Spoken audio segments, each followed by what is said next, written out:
कलाम मुक़द्दस में से हमारे लिए आज की तलावत तस्निया शिरा की किताब उसका 26वां बाब 16वीं से 19वीं आयत।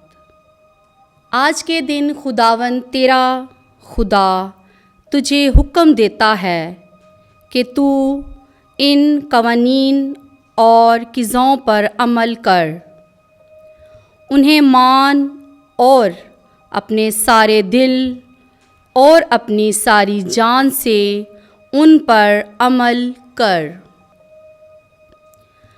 तूने आज के दिन खुदावन को चुन लिया है कि वो तेरा खुदा होगा और कि तू उसकी राहों में चलेगा और उसके कवानीन, अहकाम और क़िज़ों को मानेगा और उसके हुक्मों की ताबेदारी करेगा। और आज के दिन खुदावन ने भी तुझे चुन लिया है कि तू उसकी ख़ास कौम होगा,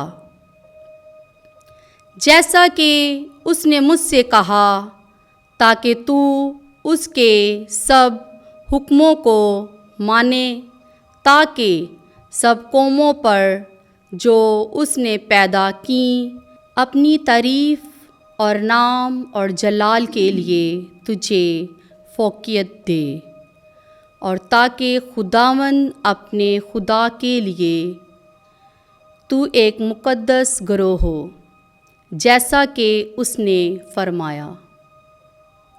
पाक कलाम का पढ़ा और सुना जाना हम सबों के लिए बाइस बरकत हो।